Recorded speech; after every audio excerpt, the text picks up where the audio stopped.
This is how the Vedics saw the universe. We finna go into it now. It was 14 lokas. That's how they saw. Now the word loka is the word lock, you know, like a locking mechanism. Loka is lock. And I'm gonna show you this image. For now, I just want you to look over it. Because when the Hindu said that each of these little dimensional planes were lokas, they had a concept in mind. And I'm gonna show you the concept here in a minute. So take a look at this image.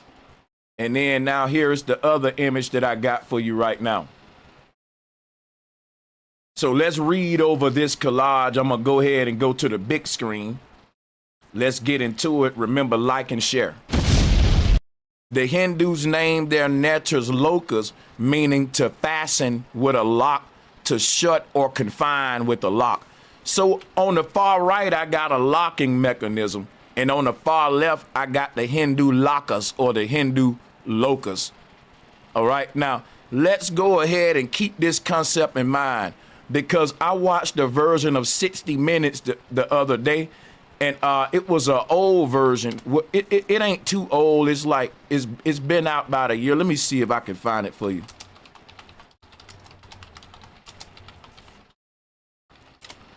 Now, I don't know if I can play the video, but that's cool because all I need to do is play the audio. Here we go. I want everybody to go watch this right here. This is from 60 Minutes. 60 Minutes, companies, countries battle to develop quantum computers. And I think this is the one I saw. And what we'll do at this time, because what I want to really go into, we're going to play this and kind of review this to kind of show you the Hindu conception of the universe. And but first of all, in order to understand the Hindu conception of the universe, we got to talk about quantum computers. Here's a quantum computer right here on the left, but that's okay. I'm going to pull up another one. Let's talk about this real quick. And see, now, what everyone want to know what our universe is. And our universe is one of these, according to the Hindu people and many ancestors. Now, what is our universe? It's not a real base reality. It's a matrix, a simulation.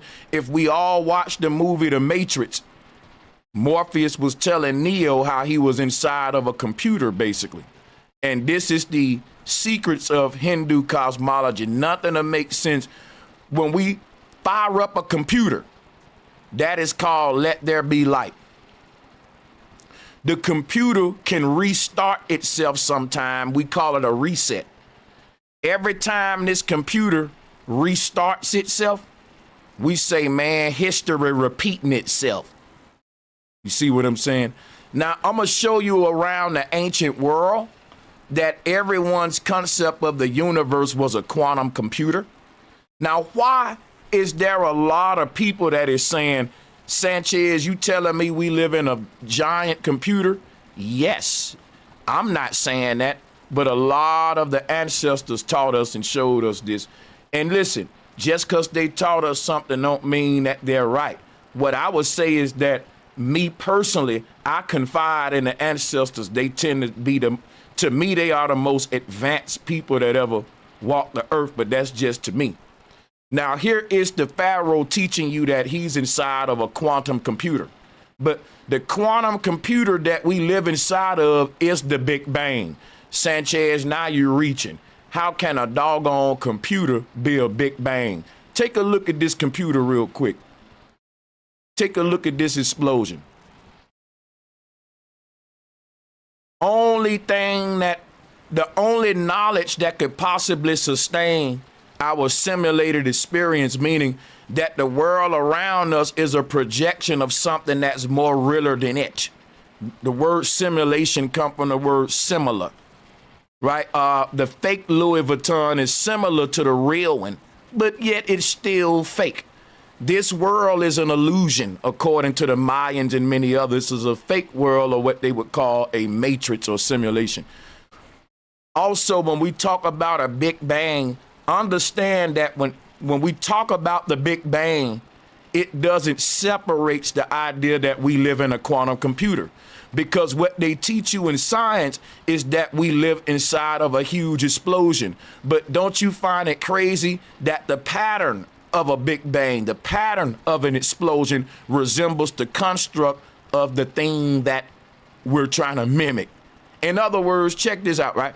When you think of all the electricity that's flowing through this quantum computer, if you could take the physical aspect out of your mind and just think of what the electricity is doing like this as it flows through the thing. And that electricity is no different than fire emitted around a point of singularity from an explosion site. All of that debris and energy will just orbit around a point of impact, and this is how we get the solar system. Now, they say that the sun is the brightest star and is at the middle of the solar system. That's a lie.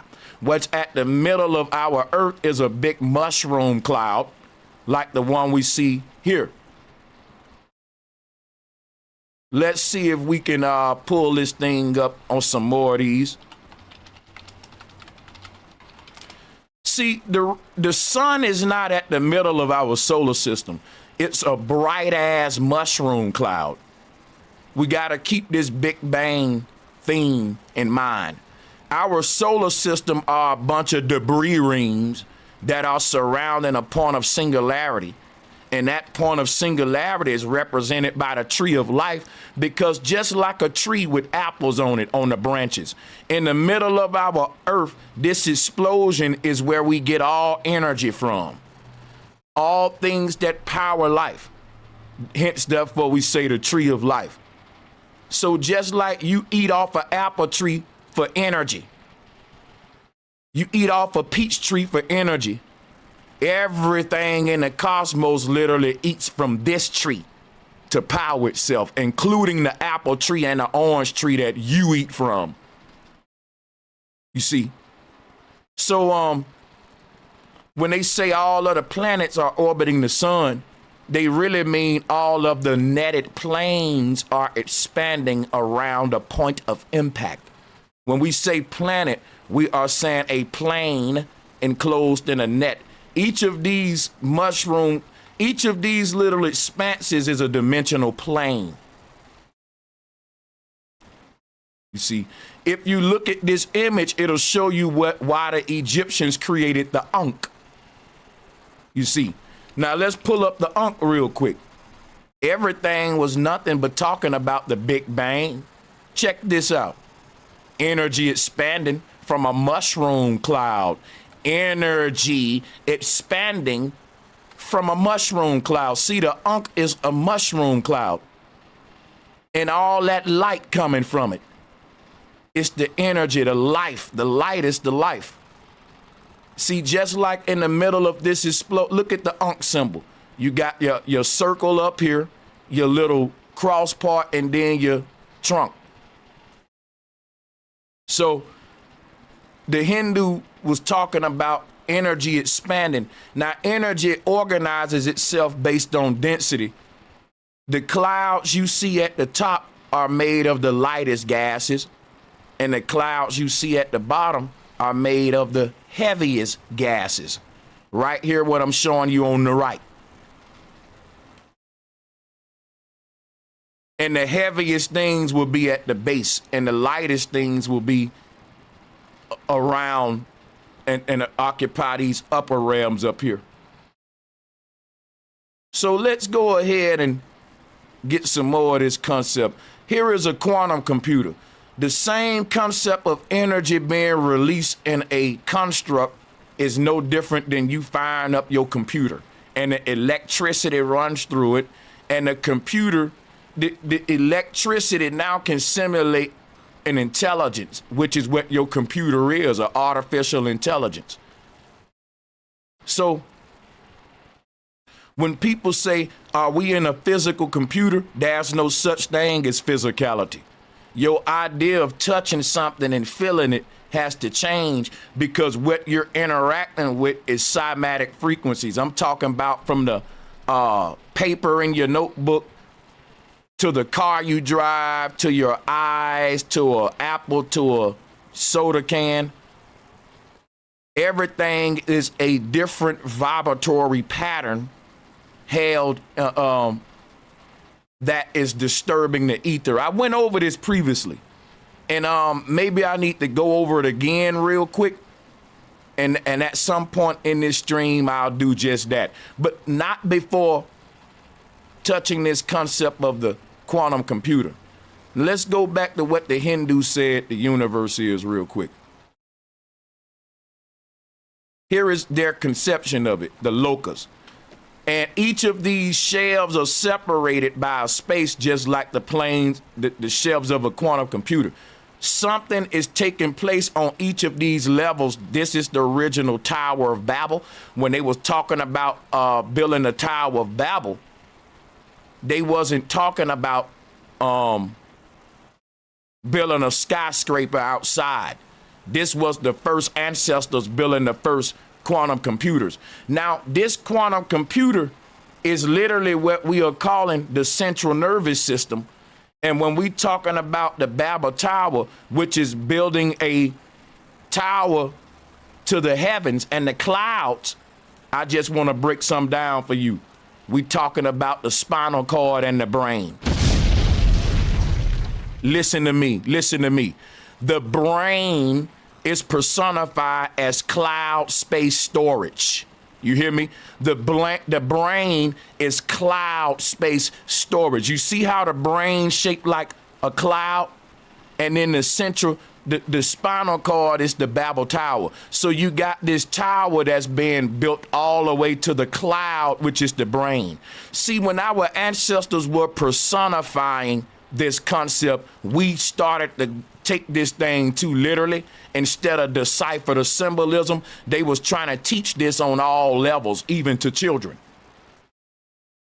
So Jack having a beanstalk to the sky is talking about how your soul can navigate the cosmos by traveling up and down the spinal cord. Each one of these levels of the spinal cord is in synchronicity to a different kasha. There's a different bandwidth of energy going up and down your body, and each one of these planes, dimensional planes of energy going up and down your body, is a chakra plane that is a whole nother you in a whole nother universe. And I'm about to break that down to you right now and show you why that's so important. Just stay with me. Like and share the video. Watch this.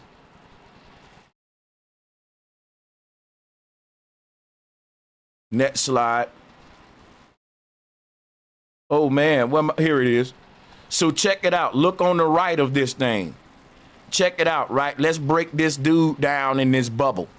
See, the reason they got all these little circles slicing his body up, this is the original concept of the mummy. You know, wrapping up the mummy. When you wrap up a mummy in all of these little cloth-like pattern, this little pattern that the mummy got with the little strings and the stripy pattern, that pattern is what they trying to show you right here on the right.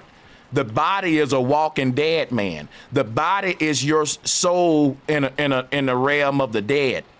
This right here was used to teach about our living bodies. Today we think about dead people getting up out the grave, but what our ancestors was saying, when the spirit landed into this dimensional plane, in its death or in its wake rose the body. The body is literally when your sperm cell died, it died as a kamikaze pilot. Now I know that, matter of fact, let me show you what I'm saying. I want to show you this.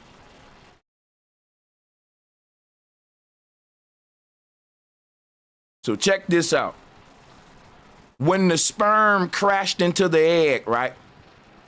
When the sperm crashed into the egg, it made an explosion pattern. You see what I'm saying? The crashing of the sperm created this crash pattern. And that is literally how your body's shaped. Check this out. So the energy, when the sperm didn't die, we can't cease to exist. The sperm crashed and transformed into this right here. Let me see if I can find another one to show you what I'm saying. See, we don't die. Whenever our energy crashes or explodes and releases itself out of the body, it just creates this same construct. It's a fractal code. It's all about crashing and splashing all the way down to childbirth. Check this out. Everything is a sacred geometric pattern, and the pattern isn't random. You can find it in nature, and then it'll help you understand exactly how manifestation is taking place. Let me show you another one. The human body is right here. Here go. See, our body is literally an explosion pattern from when the sperm crashed into the egg. And the sperm went kamikaze. The sperm knew it was gonna die, but guess what? You say, well, why would the sperm kill itself? Because the sperm didn't have a concept of death. The sperm had a concept of transformation. See, our ancestors don't have a concept of death. Death is a very new concept. You already died before. When you was a sperm, you died and became a human. But if you calling that death, that ain't nothing but transformation. That ain't nothing but the when the sun, see, what you call dying should really be called diving, because what happened was, just like your body gonna go inside of a hole in the ground, the sperm went inside of the hole in the ground, which was the Mother Earth, Mama Earth, Gaia, the mama body. My mama is my earth. See, when your body going into the earth, it's the same thing as the sperm going into the egg. This process just gonna keep on repeating itself, because your energy, when the casket drop, it's gonna create this pattern on a spiritual level. The dropping of your casket is a symbolic ritual to show you that you are really a ghost leaving the earth, or a sperm entering an egg. When we die, our light leave the body and go right into our next egg through the stargate to start our next mission. When they drop in your casket, when your casket drop, the sperm just hit that egg. As above, so below. This ritual ties into that ritual. So when the casket drop, that's no different than a big bang happening again, recreating you in another realm. Which is why they don't say you died, they say you passed on. Your energy just passed on. And as a creature on X-Men called Nightcrawler, he's able to sort of like vanish and teleport and sort of explode and then implode and reappear in another way, like teleporting. And this is literally what we are. We are the original Nightcrawler. Nightcrawler wears red and blue. Look at the electromagnetic energy field. But when you see the pharaoh up there in the totem pole, that's what I'm saying about, that's the original concept of wrapping up the mummy. You know what I'm saying? And when they talk about the pharaoh wanted the cheap death to live on, and they give you all this stuff right here, this is the bull crap. The pharaoh was able to resurrect himself by uploading his consciousness inside of a quantum computer. And so when the pharaoh is showing us images like this where they get the mummy concept from, but it had nothing to do with wrapping you in white bandages. It has something to do with cloaking you in white light, which is what you see here from the UFO ship. The white light that covers your cymatic frequency is what creates your avatar, your body, your hologram. That's the light of conception. When you enter the egg, there's a light. That's the beam me up, Scotty. See, my thing is this right here. The light that you see right there, it ain't really beaming you up. It's projecting you out into the world. Watch this right here. The secrets of this right here. Here go the secrets. It's holography. Check it out. This is what we are. We are light beings. You know, people will debate me. They'll say, Sanchez, you tripping now. You making that up, man. These be the same people that be saying, you know, we light beings, man. We beings of light. And I'd be like, I'm proving you right, dummy. You are a being of light, a holographic avatar. This is what we are. The flesh is a flash of light, and that light is the light of conception. That right there, think of your whole body as a cymatic frequency. Think of an invisible man.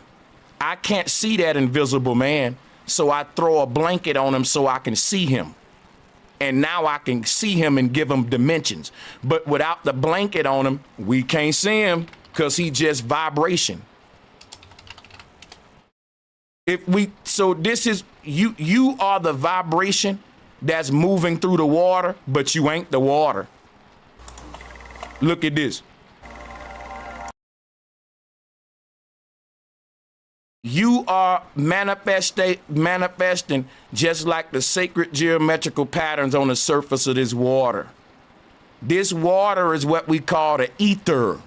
Everything distorts the ether, and we call that, when something distorts the ether or disturbs the ether, we call that manifestation. Just like sacred geometric shapes are manifesting on the surface of this water. The spiral of life being the first one, the Milky Way galaxy. So just like I showed you with my Big Bang, is all making the same pattern. Look at this, y'all. Take a look at that. So let's go over this to the right. Your set chakra, your stomach chakra, your heart chakra, your throat chakra. All of these different chakras are a whole nother different you in another universe that's controlling that part of you here. So put it this way right here. Let's talk about your set chakra, your sexual energy. There's a whole nother you in another universe who's literally manifesting as your greatest version as a sex slave.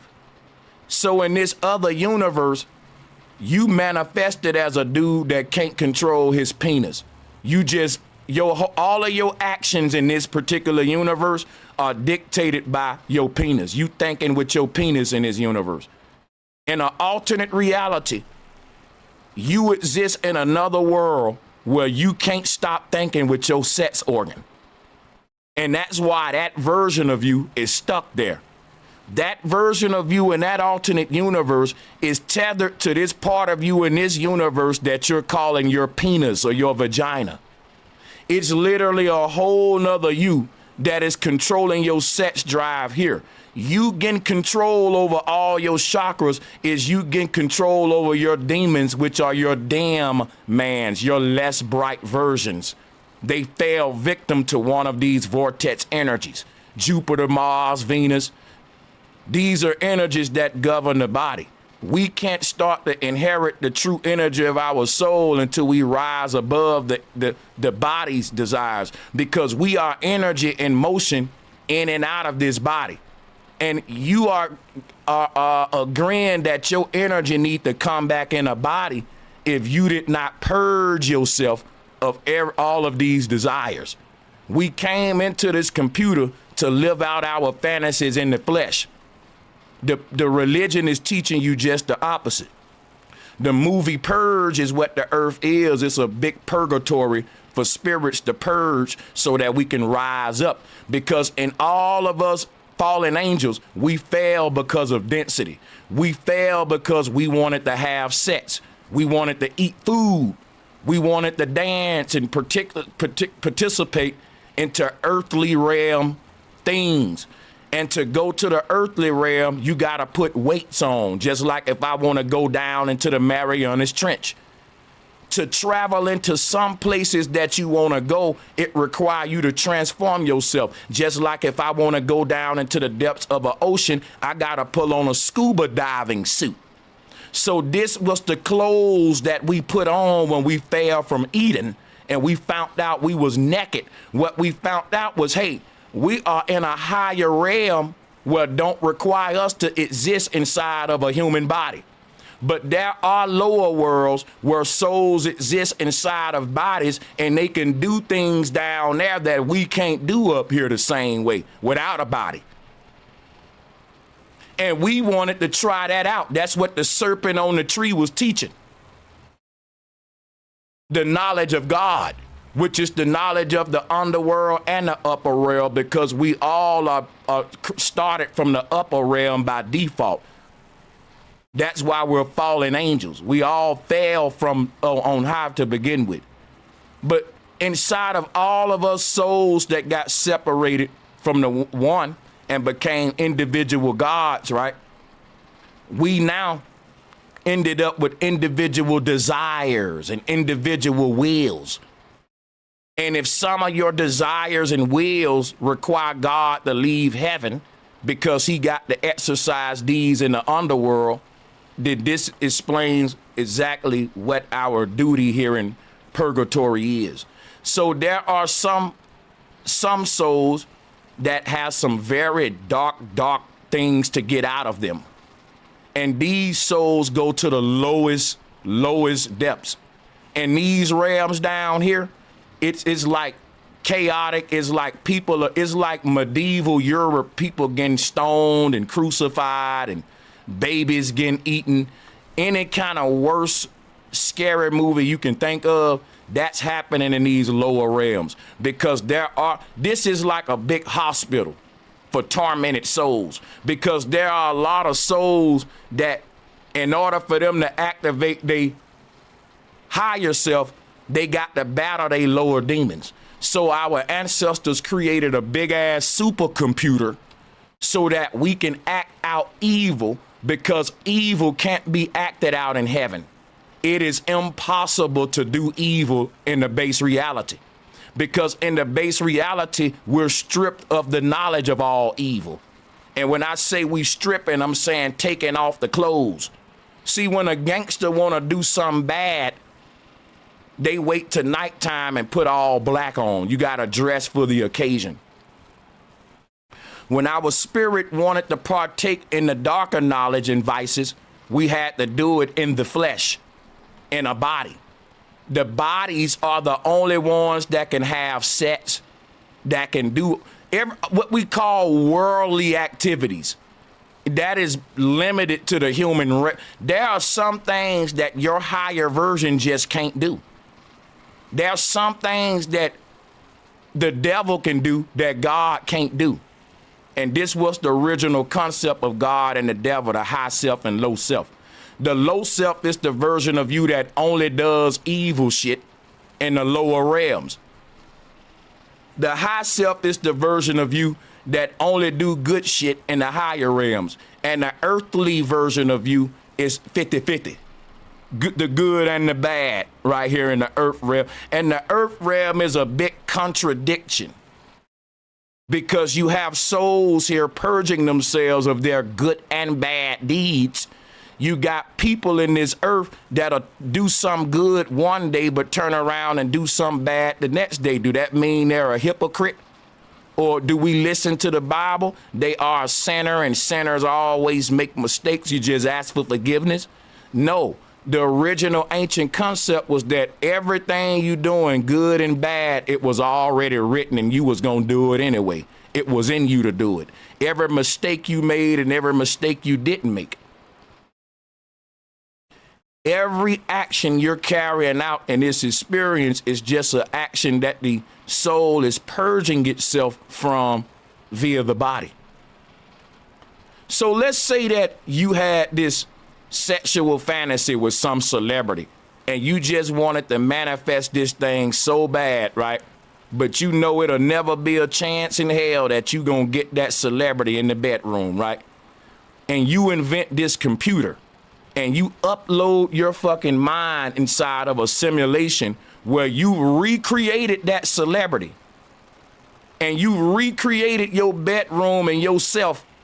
And now every night, instead of playing NBA 2K or John Madden like the rest of us, you put on a Neuralink and go in your little computer simulation and have sex with all of the celebrities you want to. Kill as many people you want. You go in that little computer and act out all these weird desires that you dare wouldn't be able to act out here. And because of that, you don't act them out here because you get it off your chest inside of this little computer. So this computer is serving like a purging device. It's allowing me to empty myself of evil. So that means anybody that go inside of that computer, when they come back out, they ain't gonna have nothing good to say. You know why? That's an evil place. Why? Because every soul going in there to empty the evil out of themselves and purge their evil out. That's the same reason why a landfill is a smelly place. Because everybody going there to dump their trash. So the earth is a landfill, a spiritual one, for souls to release low frequency here. Put it this way, we all need a place to take our trash out. And on a spiritual realm, the earth is that place.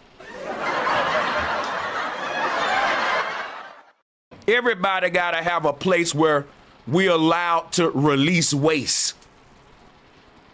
So when the soul releases its avatar here, it's ridding itself of a lower version of itself. And then from that, it'll behind that will be a lighter, greater version. Then it'll rid itself of that one and throw that one down. Now, when the soul is taking this body off, it needs somewhere to throw the trash at. When the soul takes this body off, it needs somewhere to throw the trash at. That's the earth realm. Everybody leave their bodies here, and they take their soul clean, and they are saying, oh, out of here without the body. That was the disposable part. But you can't throw these bodies away in the upper realms. You got to throw away the trash in the ghetto down here in the earth realm. It's the spiritual hierarchy, even in the Hindu cosmology. All right, everybody know that the least desirable areas of town, the rich people dump their trash there. The rich people like eating bacon and sausage, but they don't want the pig farm in their community. They put you by the pig farm where you can smell the shit. That's the earth realm. There's a spiritual hierarchy where everyone knows that the earth is just a landfill full of all evil.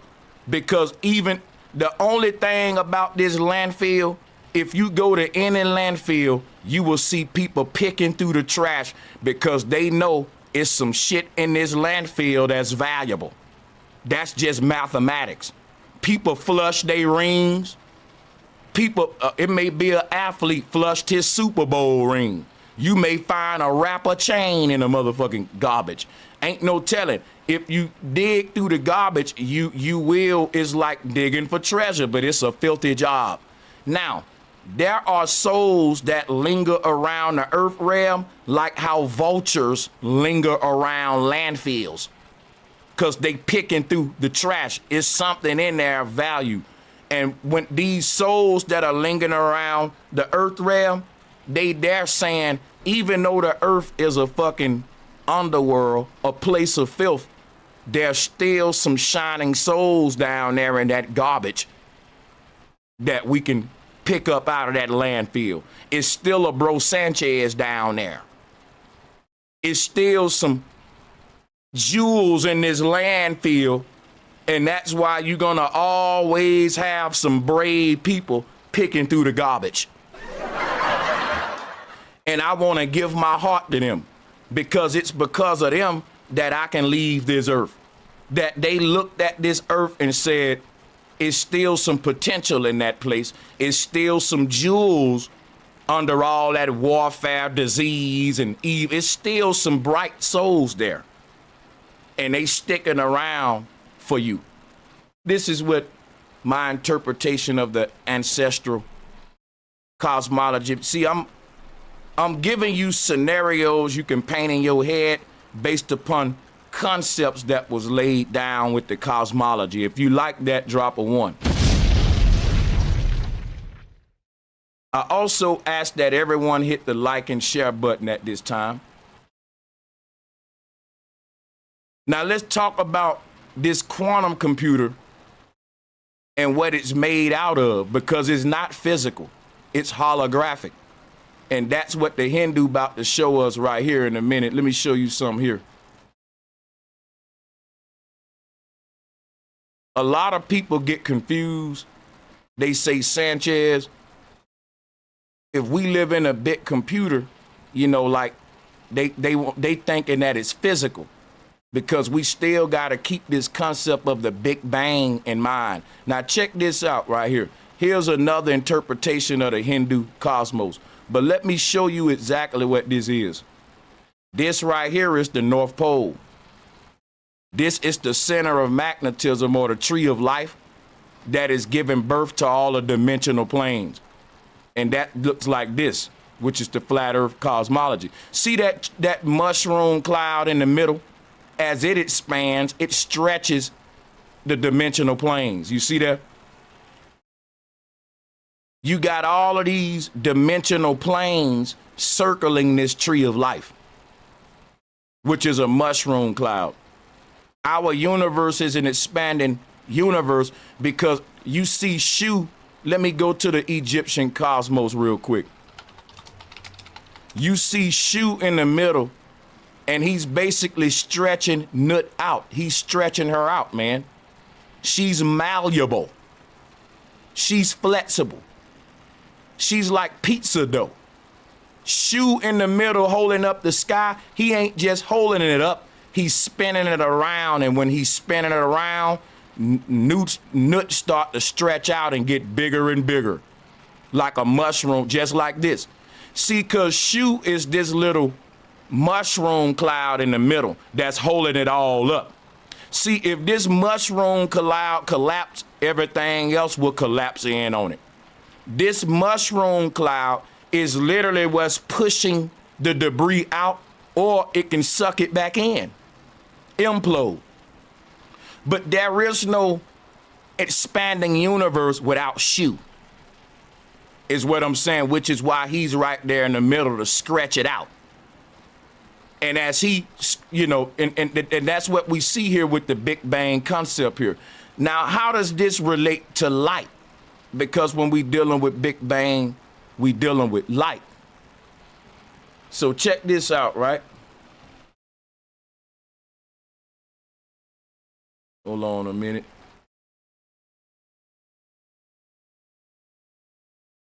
First off, here go the Pharaoh with the Jedi pillar. That is the quantum computer that he holding in his hand. They sing a song, he got the whole world in his hand. And the whole world is literally a pillar. The central nervous system is where our life experience is taking place at, what they call the seat of the soul. Give me a minute to show you how this relates to lens flare and how light expands. All right, so, and like and share the video if you haven't. Appreciate it. 1 minute. Give me a minute, yo.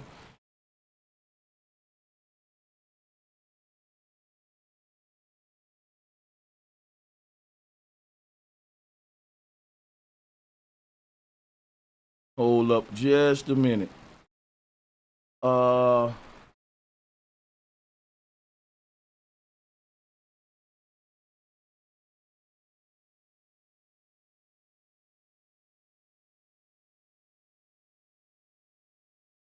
Okay, here we go. Here is flare from reflection off of a mount surface. Now, I know you don't know what you're looking at right now, so just give me a minute to add the rest of the slides with it real quick. And we're going to compare and show you what we're dealing with here. So what this is basically when we turn on a light, the light emit rays all around it equally like a bow tie, just like we see right here. But I want to show you this happening with light real quick. So I'm gonna pull this image. Now on the far right, that is this same phenomena, but it's only dealing with real light. And I can find several other versions for you real quick so we can lock this concept in our head. Flare from reflection of a mount surface.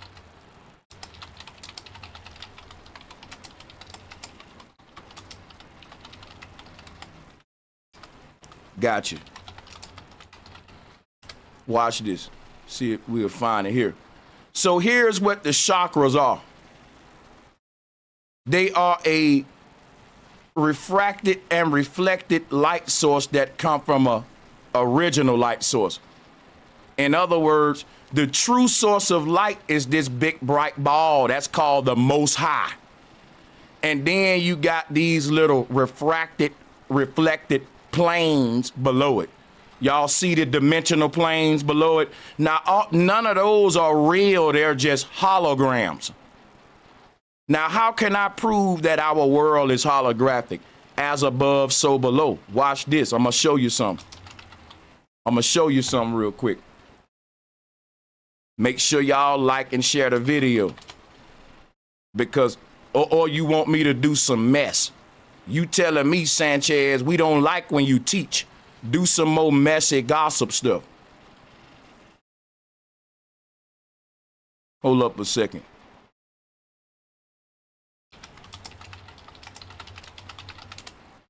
So check this out, right? Oh, wow, here we go right here. Check this video out. Here go Venus through a telescope. The nature of the heavens is holographic. But guess what, though? The ancestors said same thing with the earth. See, when we looking at the sky, we looking at the holographic nature of our own simulation. It's not real. It is an illusion. We are literally in one of these refracted, reflected bubbles right here. You see this? We ain't in the base reality. The base reality is up here. That's where the shit is really happening at. That's when I say things happen in the spiritual realm before they happen in the physical realm. Because why? The spiritual realm is the base reality. That's the real source of light. The physical world is the projected world, which is these little light glare reflections that you see here. So this top world represents the mind, and these little refracted bubbles represents the body. And it's mind over body, mind over matter. Things happen in the mind before they happen in the flesh. As a man thinketh, so is he. That's what I mean by things happen in the spiritual realm before they happen in the physical realm. And the spiritual realm ain't nothing but another way of saying the realm of thought, the collective consciousness of humanity. Things happen in the thought realm before they manifest into this physical realm. And that's just the law. And that's because the real reality is in our head. And that is what's guiding reality, the collective consciousness. So this bright light that's at the top, that's God, that's the mind. And these little reflected bubbles that is sitting on top of, that's the spinal cord. Now, let me show you another way you can look at it so that you can see that everything is projecting light and that ain't nothing random. Let's go back to the brain and spinal cord right here. You know, let's pull that up. Brain and spine. You see this? This is what the sperm cell is. This what keeps leaving what you calling a ghost. This right here, guys, is your magician's wand. This right here, guys, is what they keep saying. You know, sperm cells swim inside of water. And when they show you a sperm cell swimming, they give you one of these. Guess what this is? The central nervous system. When your soul leave your body, your soul got its own shape. Your soul shaped like a comet. And the reason your soul shaped like that, because it's a sperm cell and it's traveling the waters above. Your energy got to transform to suit your medium. If you a fish, if you live in the ocean, you need a fish body to get around. If you live in the sky, you need a bird body. If you live on the surface of the earth, you need a mammal body. Listen what I'm saying. If you live in the astral plane, you need a astral body. And that right there, the word astral is the word star. When you say asteroid, the word astera comes from the word star, a star, astera. We are all stars. And when your energy, when this thing impact the earth, you landed inside of your mama belly. And this light clothed itself in a body. But when you leave the earth, you gonna leave how you came, naked. And I'm not talking about in your birthday suit. I'm talking about in your conception suit. Because that was when you was just wearing a white robe. Why do all of these gods in the sky with a white robe on? Huh?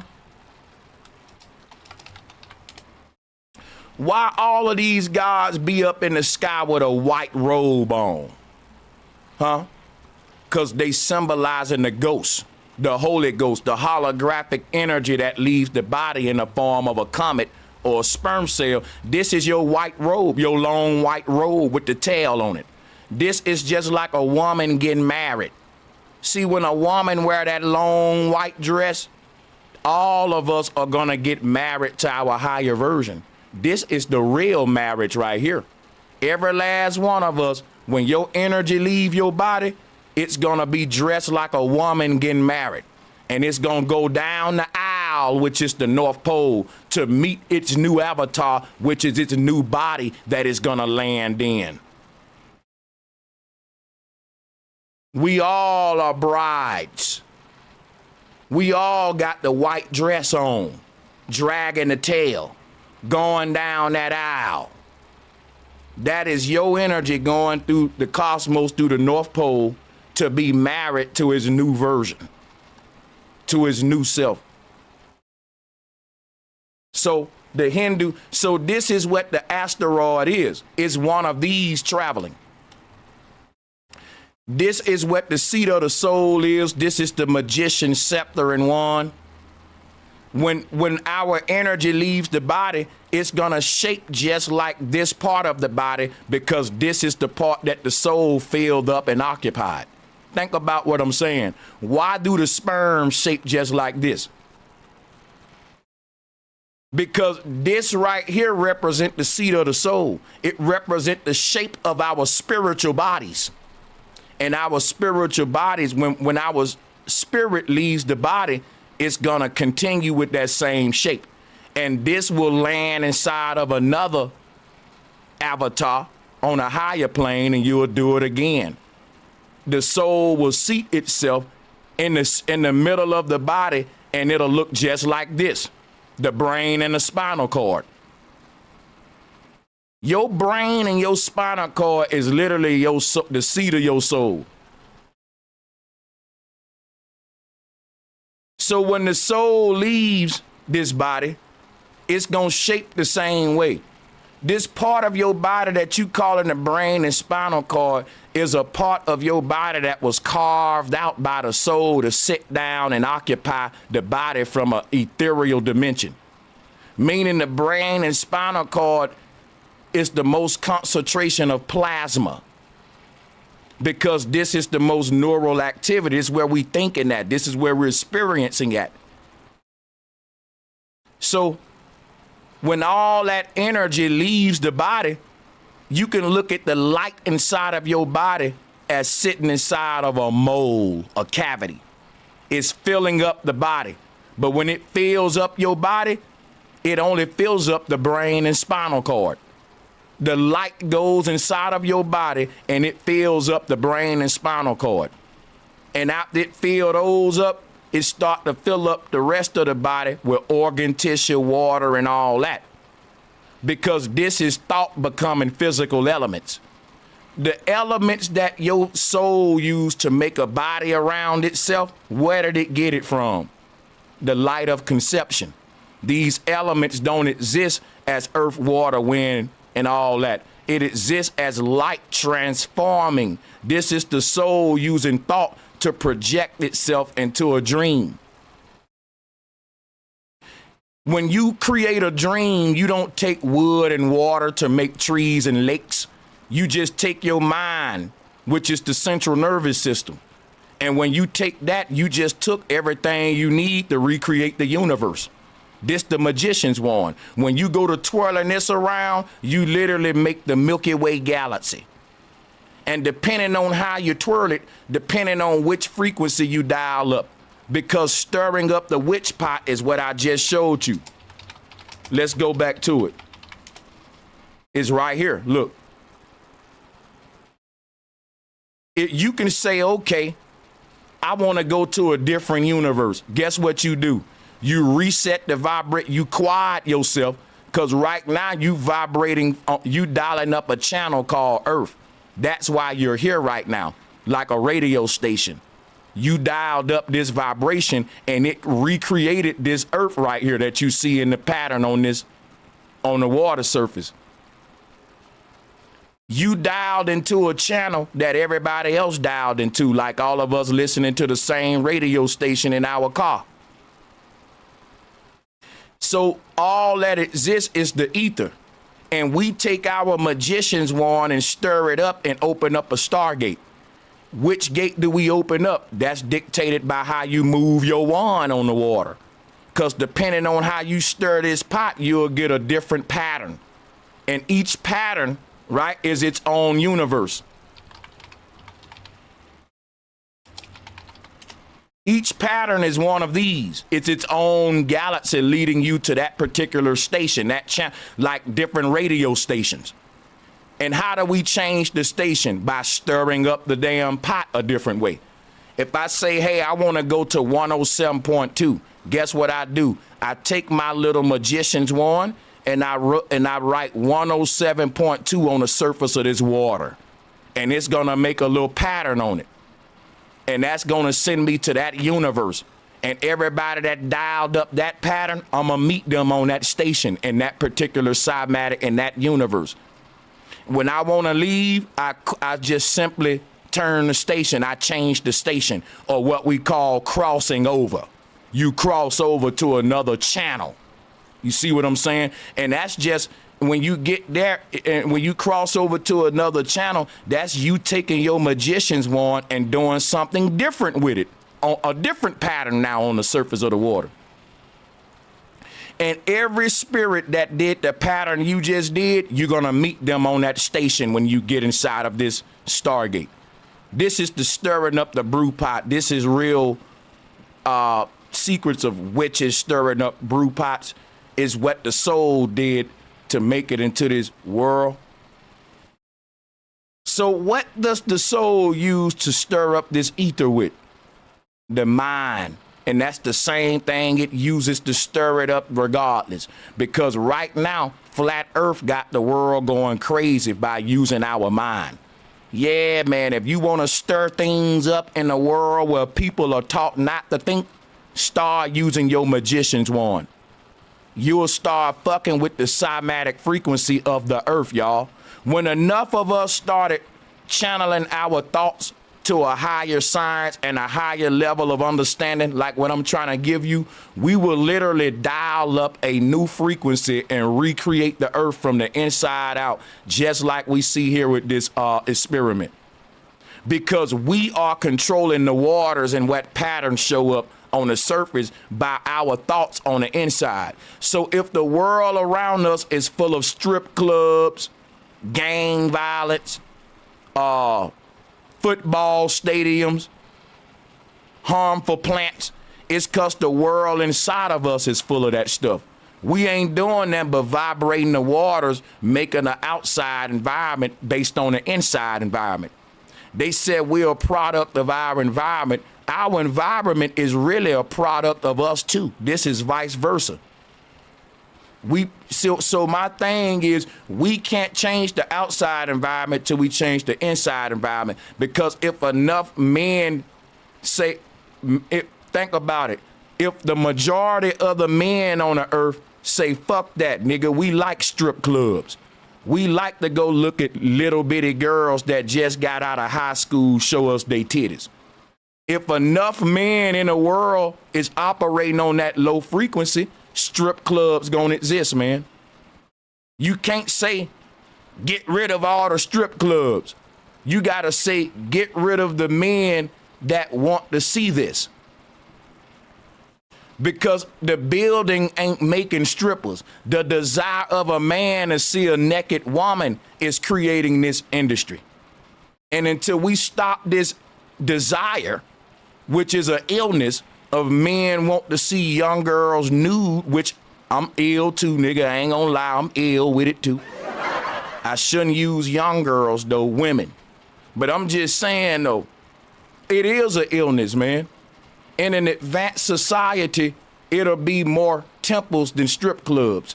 And it'll be more spaces where you can go in and activate this knowledge versus all these buildings we got that's big, pretty buildings, and we use them for gambling, for fucking shopping, for eating, for sets. All of these buildings around the world, they all are serving one of the 7 deadly sins. All right? So think about what I'm saying. The world we building outside is to cater to the body and not the mind. That's something we all agreeing to live in the flesh, to operate in bodily level instead of listen to within on us as spirits that's inside of a body. So every building that you see around you, no matter how pretty, fancy it is catering to one of these gods, Jupiter, Venus, Mars, one of these 7 deadly, is feeding one of these devils. So if you up in the mosque and all that, guess what it's doing? It's feeding your pride. That religion is telling you that you special than everybody else that don't serve the God you serve, right? Let's think of another building, the strip club. It's feeding your root chakra. That restaurant across the street from the strip clubs, your stomach chakra. If you think about it, and my thing is, you got a building on this earth to serve each one of these chakras, but it don't serve it properly. It's a place where you can go and carry out the desires of your heart, but guess what? It ain't gonna be the positive shit, negative shit. You see, all the music we listen to gonna cater to some of this chakra energy. You know, gluttony, sex. Let's pull up the 7 deadly sins. So we building a world to cater to all of this right here. So my thing is like, this is cymatics, right? Because our world is just, the world around us is just the collective vibration in us showing up on the surface of the waters. Your strip clubs, your hookah bars, your fucking drill music studios, your churches, your mosques. All the world we building around us is just the world that's vibrating in us, creating an environment on the surface of the earth to cater to these frequencies inside of us. And until we change the energy in us, we'll misuse these spaces for secular reasons. I be going around some of these cities and I be like, that's a big, beautiful building right there. And they just selling fish bait in that motherfucker. That seemed like a place where niggas can meet up and meditate and shit and do some shrooms at and tap into the energy of the architecture. It's like we misusing all these beautiful spaces just to cater to dumb shit. You go up in some of the most beautiful buildings and you like, oh shit, this just a club, nigga, damn, this a big club. That's it. But back in the day, you had these beautiful temples, beautiful buildings, and people went in there to do beautiful things like meditate and like really master thyself. We created spaces to cater to, we created spaces outside of us to cater to the space inside of us, which is why in an ancient world, you had all of these beautiful temples and mosques all over the place. And in our world, those been replaced with something more suitable for our collective desires. The world around us is there to serve the world inside of us. And the world around us was created by the demons inside of us, or the angels inside of us, because demons and angels are good or bad vibratory frequencies. And when the whole world is operating under the demonic energy, then we all vibrating in the secular bodily desires, which collectively we will start to shape this reality into hell on earth, which is what we see outside, what I was just explaining. So if we tap into the higher energy, everyone over time will change their vibration. And as communities start to change their vibe, they will start to change their environment. When one city say, you know what, we woke up, man, we found out Christ was a lie, we are gods, we tapping into our ancestral energy, it's gonna happen that one person at a time, then one family, then one neighborhood, then one city, one county. That's how everybody got rocked to sleep. And that's how everybody gonna wake back up. And when these people go to waking back up, they're gonna redefine these spaces. People are still going to the church, but they'll be teaching that you are gods and empowering themselves versus going up and they're tied into the pastor that's telling you to serve God and he want 10%. See, when everyone redefine the reality within, we will reshape and redefine the environment that we building on the surface of the earth. The buildings around us will start to resemble the feeling inside of us. And then you'll start seeing all of these churches and Catholic old Dracula looking buildings, them will go down. And you will see big pretty temples like in Tartaria come back. Because the architecture around us is sound manifesting into form based on what's happening within us. And I proved this before, right? I'm gonna show you an experiment that you can do to kind of get an idea of what I'm saying. Give me a minute.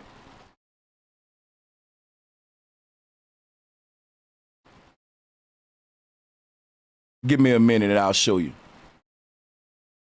Check this out right here. Architecture is the architecture that we see in the ancient world. It is basically cymatics frozen solid. Y'all get what I'm saying? I'm saying that the way that our ancestors constructed buildings, they was dealing with solid material as if it's water, right? So what do I mean? Take a water splash pattern, right?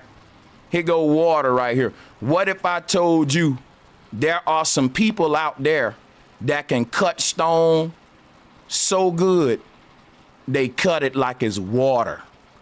You will say, damn, Sanchez, them people must be very advanced. Indeed, they were. Look at these water splash patterns. And just think of a castle. I mean, just take a look at the water splash pattern. Let's go to a castle, right? Old castle. Take a look at this old castle. Look at how it occupies the horizon line and how the architecture is very rigid on a horizon line. If you had to outline this thing, it'll be like intricate. It'll be like trying to shape these water splashes. It'll be if I told you to trace the outline of this pattern. It'll be very intricate and tedious to do that, to trace this water splash pattern. But that's literally what we see here. So what we're saying is cymatics frozen solid. There is no random patterns, not even the shape of a castle, because everything is basically sound manifesting. So with that in mind, it leads to me making a collage like this one, where I pull up a castle and I pull up a sound wave and I show you when you go inside of this castle, the people in this particular castle, they sing a certain way. Now, if I take you in another castle on the other side of the world, they ain't gonna sing the same as the people in that castle. And each castle gonna have its own vibe and its own acoustics. And the people that dwell in each one of these castles, they gonna have a different energy, like genre of music. Like this castle right here give me happy little Irish vibes, like little European leprechaun vibes, right? But this castle, on the other hand, let me go to another one. This one here give me Dracula vibes, like the people in here gonna be hitting some more darker notes. They're gonna be hitting into those scary sort of damn near getting into horror film notes.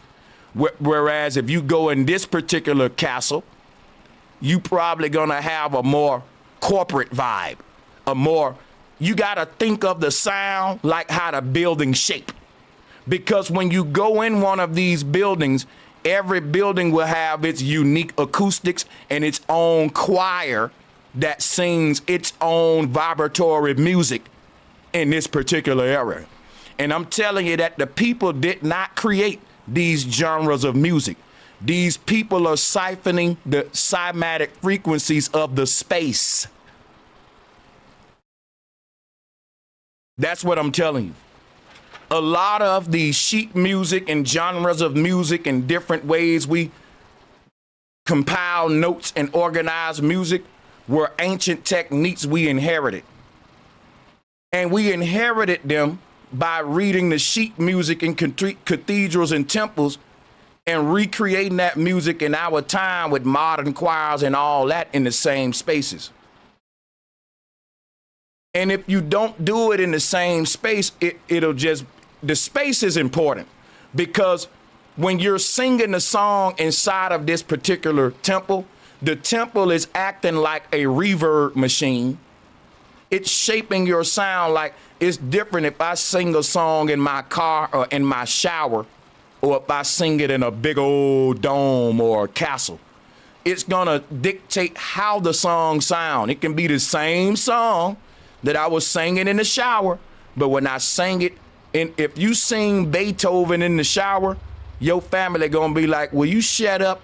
But if you sing that shit in a big castle, if you sing that song in the building that it was made in, it's gonna automatically give you the exact same acoustics and everything when Beethoven did it, and your people are gonna be like, holy shit, now you sound real good. Right, like a nigga using auto-tune. Because this building gonna correct your mistakes like auto-tune. You can go up inside of certain buildings with a person that can't sing worth shit, but the building will sure make them sound better than what they really sound. Now tell me I'm lying. That if you was sitting in the car with me with all the windows up singing that shit, I would beg you to shut up. But because you're doing it on this mountaintop, because you're doing it in this big dome, it's kind of tolerable. You still can't sing, but it's entertaining. I want to hear it now, because what I'm really hearing is the building's acoustics. Right? So it'll give you a little edge that you didn't have and make you sound better than what you really sound like. You know what I'm saying? But soon as we step outside, you just sound like shit, like you always been sounding. Without all that fancy reverb and the ancient acoustics interacting with it. So one of the main reasons we made architecture this way was because the building was an extension of the musical instruments. You hear what I'm saying? Today, right? Today I can make a song and I can put whatever reverb I want on it on a computer. Back in the day, if you wanted a particular reverb, you literally had to create that space. Today, luckily for me, if I want my reverb to sound like I'm in a big ass auditorium, I can just type it into a computer. The ancestors didn't do that. They created a big ass dome just to get that effect. So when the church choir go in there, it'll sound like they in heaven. It'll sound like this acoustics like we're in heaven, right? So instead of them having a computer and just saying, hey man, throw that church reverb on it. Throw that mosque reverb on her voice. Throw the cathedral reverb. These temples and mosques and all of was the original reverb machines that we built. They were literally built with sound in mind. In other words, when our ancestors built these spaces, they were building them so that they can get a certain acoustic effect when the choir sang inside of it. This was their way. This is like an old school reverb. You calling it a temple though. But this simply looks this way because they were trying to shape sound. And so the shape of the temple had a direct relation on how noise would sound when you enter this space. So entering inside of one of these buildings is literally like going inside of a whole nother universe, because it is bending the ethereal space inside of the building into its own cymatic shape. And we can go back to the cymatic chart and you can see what I'm talking about here with cymatics. Each temple is bending the ether in its own way to create its own vibratory frequency, and you call that frequency a religion, a spiritual system, a music genre. But it's really a vortex in a particular area where sound has been manifested into solid form.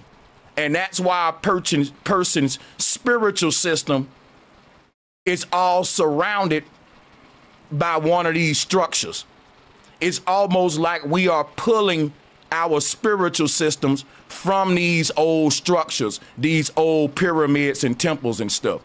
We're tapping into the ancient vibe that was frozen in time in the space. So this is how the universe was seen by the ancients. And this is the Hindu conception. Yeah, I'm going a lot into cymatics right now, but I want to segue back into the whole Babel Tower, the Hindu concept. But I want everybody, right, to understand that our earth is like a huge temple. And everybody that comes inside of this earth plane, you are sound vibration. Think about what I'm telling you. Just like these temples and castles shape sound via the art of acoustics, our universe is shaping your resonant energy into this particular version of yourself. If I took you into this church and let you say your name, it'll sound different than if I took you into another church. Your name will sound different in each temple because each temple got a different acoustic effect on sound. So each one of these universes is just like its own temple, and you are a sound wave, and each universe will acoustically affect you differently and mold and shape you and influence you under the acoustic pattern of that particular universe, just like this castle. Just like if you look at this castle, you can pretty much predict what the music gonna sound like before you go in it. It's gonna be some Spanish style. You can kind of feel what you're seeing the music right now, just like I got the waveform there. So my thing is like the shape of the building literally looks like how the music sound, if that make any sense. This is sonoluminescence. This is sound becoming into a physical form. And that's what I'm telling you. If you blow up some of these, a lot of these temples and mosques, you will lose entire genres of music. Seriously.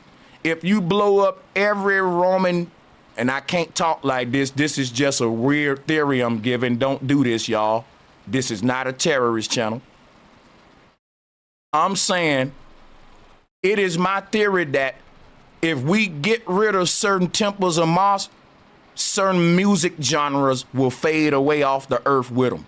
Because I think some of these temples and mosques are like a vortex that's kind of freezing a resonant energy in time.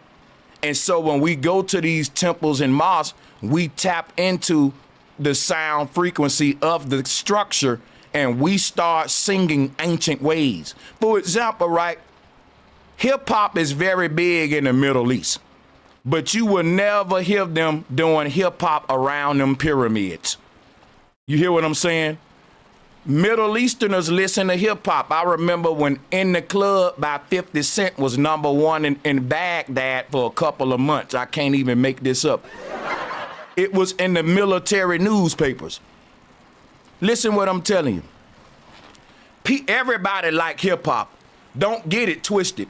Listen what I'm telling you. Y'all will look at these cultural tribes and you will see these people around these old temples and shit doing old music and old dances. That don't mean when they get back in the city, they don't be twerking to goddamn Beyonce. Now, what's my point? My point is they keeping these spaces sacred. You will never hear them rap a rap song around one of these ancient sites because it's disrespectful. In other words, what they got a code. What we're doing is we're maintaining the sound vibration of that area. Otherwise, we will lose the lifeline to our ancestors. We tapping into our ancestors by going to this old structure and dialing up the cymatic frequency that's in the space. And when we do that, it ain't gonna make you rap no in the club. When you do that, you ain't gonna be singing Beyonce. You're gonna tap back into old music genres that's old as hell.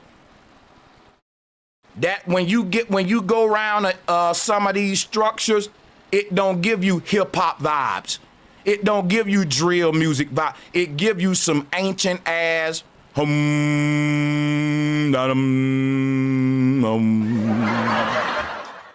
and people is gonna maintain those vibrations in those areas.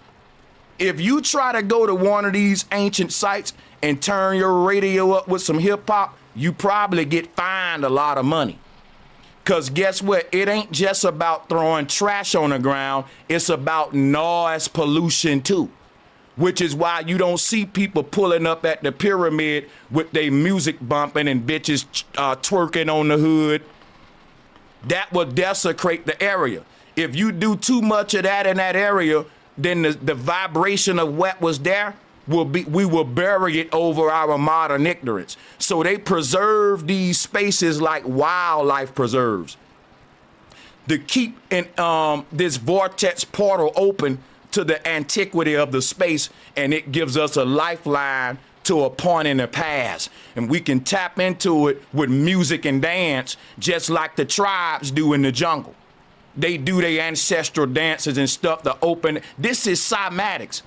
People, this is what dancing and singing was all about before we turned it into an evil music industry. All right? The reason we all did tribal dances and tribal chants was to vibrate the ether differently, to show you our pattern in the ether. This was graffiti, nigga. This was like gang graffiti. We're vibrating the ether differently. The sounds that are coming out of our mouth and the way we're moving our body matches the outfits we're wearing too. Just like in rap music, right? If a nigga rapping a certain way, talking a certain way, I expect him to dress a certain way. In other words, your visual gotta match your audio. If you talking about, yo, son, yo, what up, B? I don't expect you to look just like a nigga from Miami. I'm expecting Tim boots, a New York fitted putlow. I'm trying to, and I don't got to see you. If I hear you, I'm gonna picture a certain visual. And this is sound, how sound is its own language. In itself is giving you, it's suggesting a visual in and of it. That's what come with the sound. So a tribe will let you tap into their universe, their DNA, their ancestry, their universe, their family vibe and tribe by coming and performing for you. doing chants. And when you sit there and watch their performance, you gonna leave your body and you're gonna have this culture shock that's gonna let you feel their energy, tap into their world. And in this one little dance is so much information. It's gonna let you feel the spirit of their ancestors. Now think about this, man. For me to let you feel the spirits of my ancestors, I damn near got to teach an 8-hour lecture. But there's a tribe out there that can let you tap into their ancestral space in a song, in a dance. They ain't gonna teach you nothing. They gonna do a performance, and when they start that shit, you gonna really go into this whole other world on a culture shock. And when you come out, you will no longer look, a bond would be established cymatically that wouldn't have been established if that tribe didn't perform for you. This is why when visitors come to the jungle, the tribe will always offer high upscale individuals a tribal performance. They basically saying, we finna let you get a gateway into our witch pot right here and dial up our cymatic frequency. We're gonna summon our ancestors for you. You have the blessing of our ancestral spirits. And how do they show you that? By doing an ancestral dance that lets you tap into the vibration of those spirits. That's what a culture shock is. Each one of these different temples around the world is a vortex opening, allowing us to dial up an ancient frequency that will exist as long as the space exists. In other words, these castles and temples are literally like how you save something on a computer. We literally save ancient music genres and ancient music styles in these places. Now, when you go in these places, people are doing spiritual rituals, but they can't do none of it without chanting something or some choir, some music going on. Because in order for you to create the spiral, you gotta vibrate the waters. You see what I'm saying? Let me show you what I'm talking about right here. Check it out. Watch what happens to the water. You see the spiral of life? You see that spiral? You're doing this when we all go up in the church, right? And we singing and we shouting real loud. We're literally opening up a portal with our sound vibration interacting with the ether. Now watch what I'm showing you, right? Here is what a portal look like. If you can see one with your eyes, this is what it'll look like. Now listen, there are portals all around us, man. You can't see them, but you can feel them. When you go into certain spaces, you can feel the energy of that space because the culture or the energy in that area is coming out of a portal. So I'm showing you this right here, right? Let me teach you something. If you go to an ancient Buddhist temple, the moment your ass walk in the city, the moment you get off the plane, you gonna feel those vibes, nigga. I don't know how in tune you are, but I've traveled around the world. And I'm telling you right now, the moment my foot get off the plane and I inhale your air, I can feel your vibes. I get a sense of the area. And then when I go into your temples and mosques and tap it, I'm now damn near remote viewing reality through your people's eyes at this point. So my thing is like culture, vibration, it comes from somewhere. When you in a certain area and the vibes are permeating in that area and you move from this area to that area and the vibes change. These vibrations that we feel in these areas are coming from portals that look like this. So think of this portal like a hose pipe. Anybody in the area gonna get wet. because water falling out that portal. And anybody in that area, they gonna get wet by some of the water falling out that portal. So this is you walking through an area and feeling the vibes in the area. You're getting wet by the cymatic energy that's coming out of that portal. Now, how are these portals created? By a bunch of people agreeing to create their own cymatic frequency like this. We are vibratory beings. And when enough of us come together in one accord, we can open up a gateway to a whole nother reality. That's what these portals are.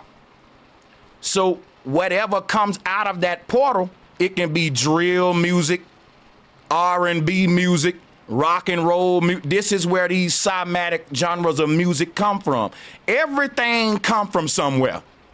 You come from a womb, and these music genres come from a womb. And this is what it look like. This is how, when we say here is a new genre of music that is born, why do we say the birth of hip hop? Because it's literally born just like you through a portal. Everything is projecting itself here through a portal, even music, even genres, even culture. The vibrations you feel in the area, where do they come from? They are emitted from the portal, the Stargate in that area. And every single continent got their own Stargate that the collective have opened up. And that is a gateway into their ancestral vibrations, they music, they food, they rituals, they system of life.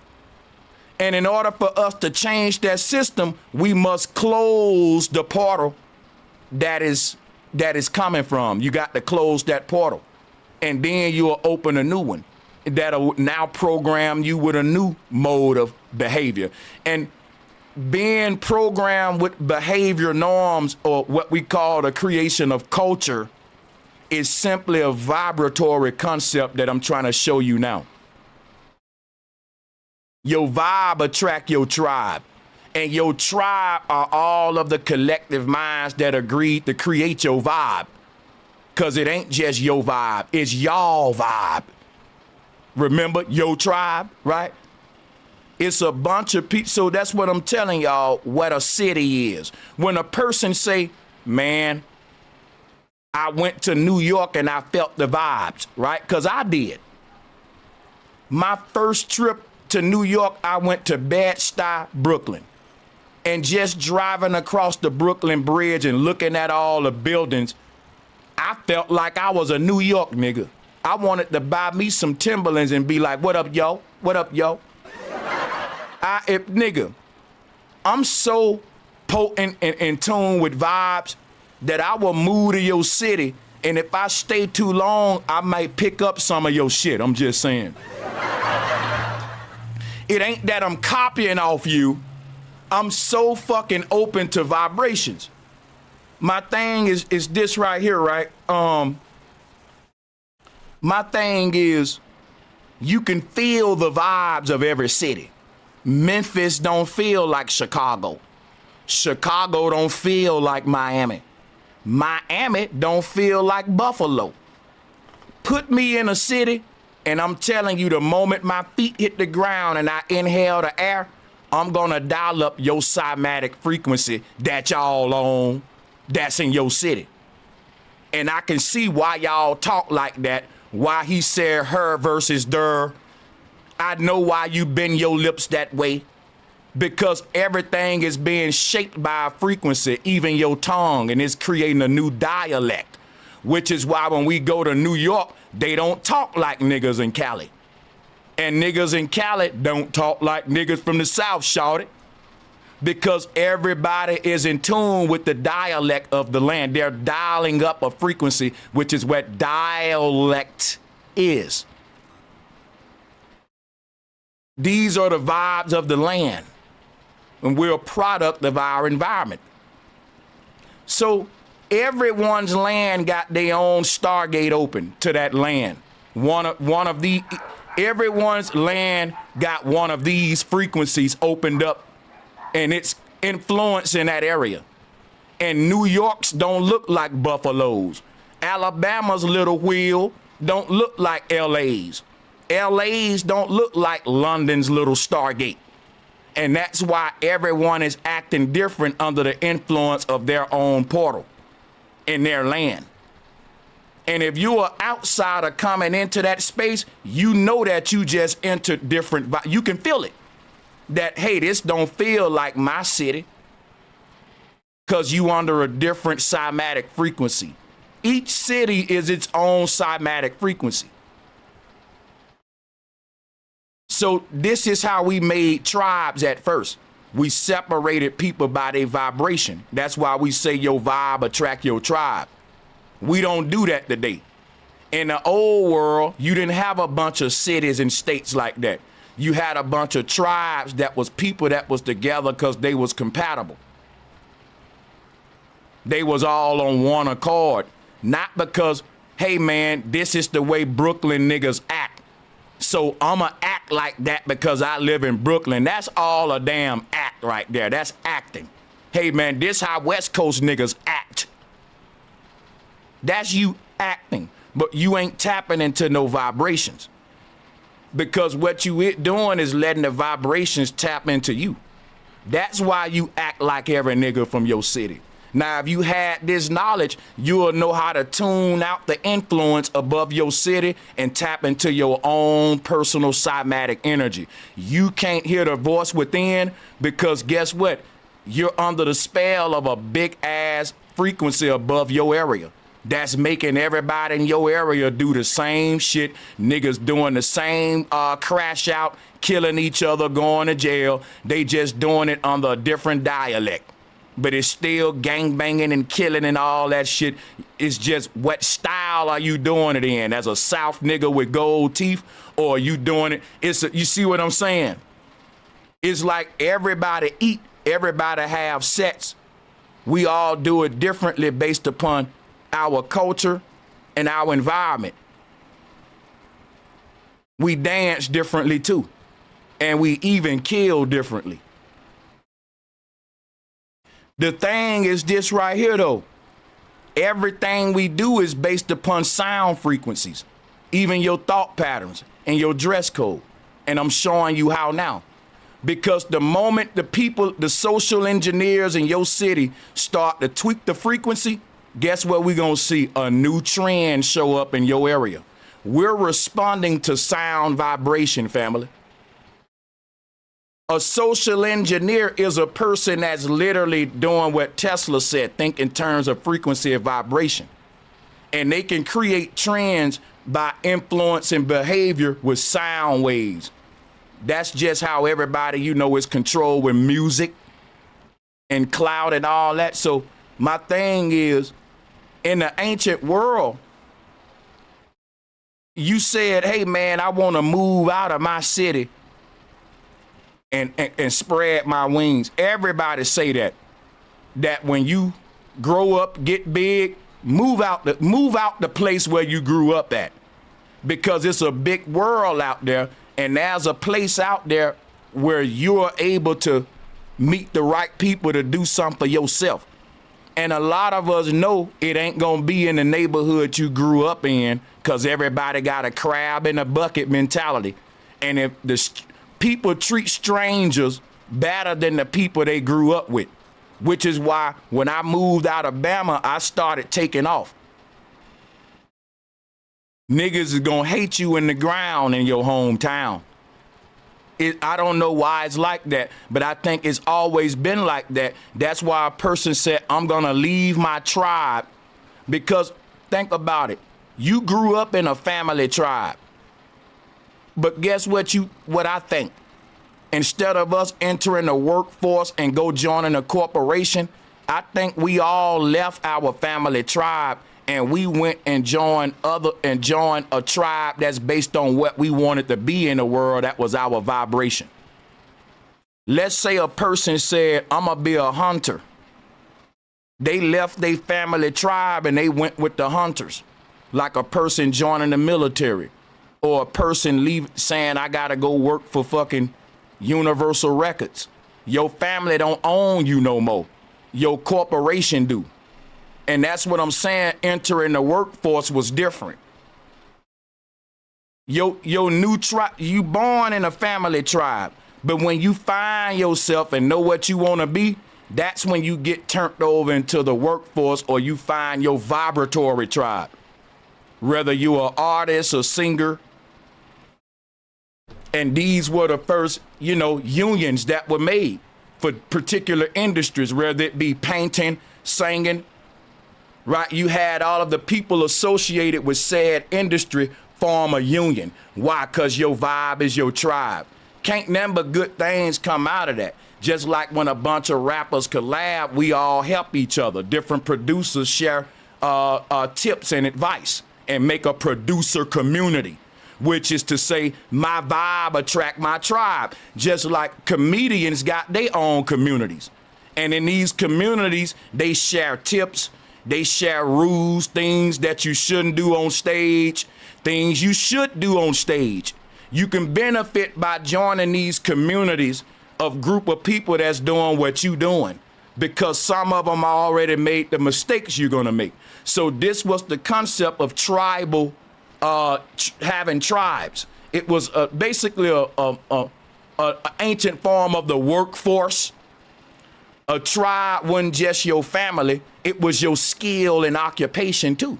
Yeah, you had your craftsmen, you had your fishermen. These were all tribes, dude. That's a tribe of itself, just the craftsman. And then a tribe, you see what I'm saying? Because a tribe ain't nothing but a union of like-minded people that's coming together with the same vibe, and they got the same, like me and you are both painters. We both rappers, you know what I'm saying? So we make the rappers union. That's a tribe of rappers. And so when you start studying tribes, guess what you find out? Different tribes produce different things. If you wanted shoes, you can go to that tribe. If you wanted coats, you can go to that tribe. If you wanted music and entertainment, that was this tribe. So tribe can also be used synonymous with industry in the ancient world. That's to say, hey man, if you interested in being a good cook, go to the cooking tribe. They gonna get you right. Them all the cooks and shit. If you interested in learning about plants, go to the flower tribe. They gonna get your plant knowledge up. So we use the word tribe as a synonym, I guess, for occupation or industry at some point too. We went into basic Hindu concepts, and then we went into how that relate to cymatics. Now I want to talk about the quantum computer aspect of the universe a minute, and for that we'll go to our video as promised. And this from 60 minutes. I don't know, am I gonna be able to, keep this up or play this or whatever, but I'm still gonna play it.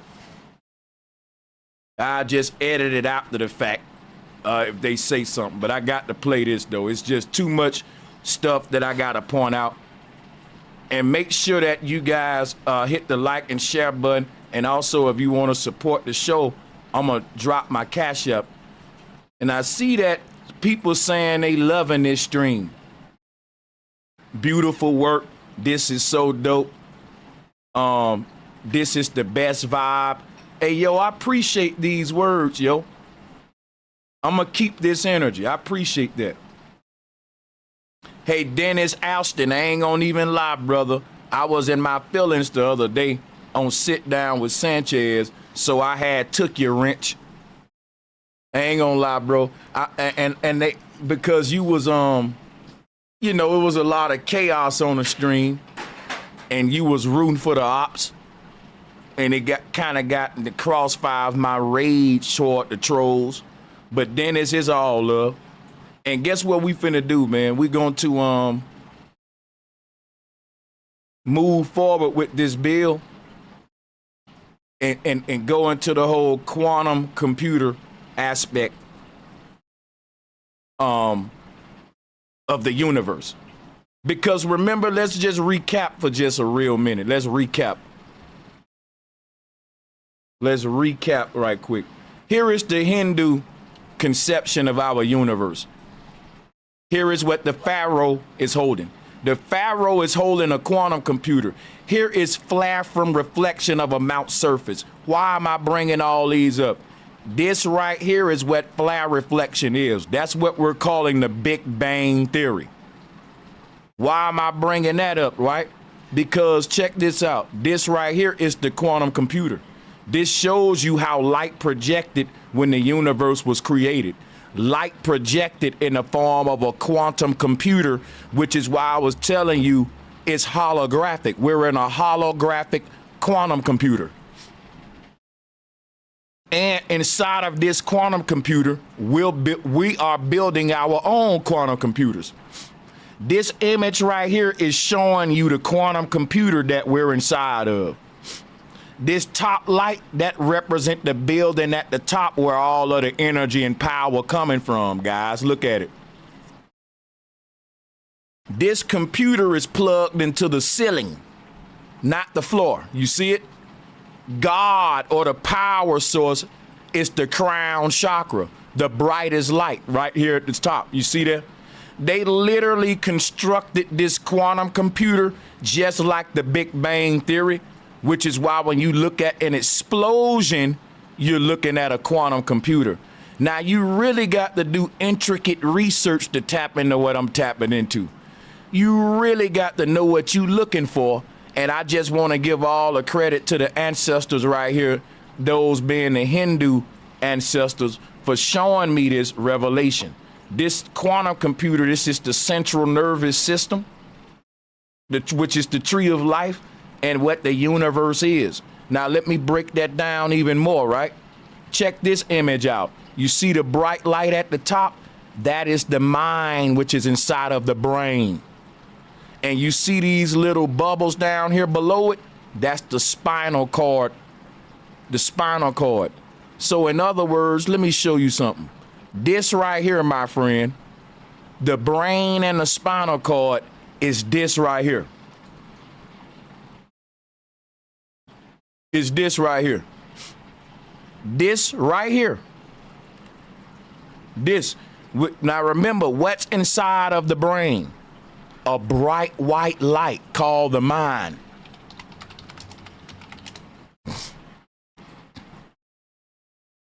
The brain is the genie's lamp. So when they say, look at here. Here go the seat, the Most High God. I am the light. Now look at what's the highest thing in this image? The source light. Now look at the source light. The source light, it got rings around it. That's Saturn. Check it out. That's Saturn. This bright white light, that's the eye of Saturn. And look what it got rings around it. They was trying to teach us about projection, fam. Sanchez cocinando. They were trying to teach us about projection, yo. Even if you look at the Big Bang Theory, you will see that ripple effect giving birth to the universe. Let me show it to you.